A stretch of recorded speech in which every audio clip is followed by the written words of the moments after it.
Hello বন্ধুরা, তোমাদেরকে আবার একটা মিনি ব্লগে স্বাগত জানাই। তো আজকে সকাল সকাল ছাদে চলে এসেছিলাম, কারণ পালং শাকগুলোকে তুলতে হবে, কারণ বেশ বড় হয়ে গেছে। তোমাদেরকে তো আগের দিনের ভিডিও দেখিয়েছি।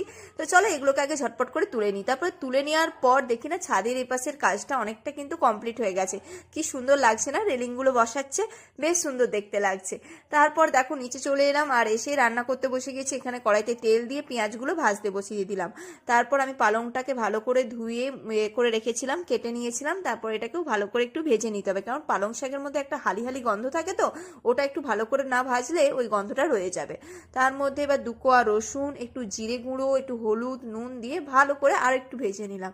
ভেজে নিয়ে তারপর সেদ্ধ করা ডালটা দিয়ে ভালো করে ফুটিয়ে নিতে হবে, তাহলেই তৈরি পালং ডাল। তো চলো এবার আমি এটাকে খেয়ে তোমাদের দেখাবো এটা কেমন হয়েছে খেতে। সত্যি বলছি, এটা কিন্তু দারুণ খেতে হয়েছিল। এটা তোমরা রুটি দিয়ে, ভাত দিয়ে খেতে পারো। তো আমি সকালবেলা রুটি দিয়েই খাচ্ছি। তো চলো বন্ধুরা, আজকের মতো ভিডিওটা এই পর্যন্ত।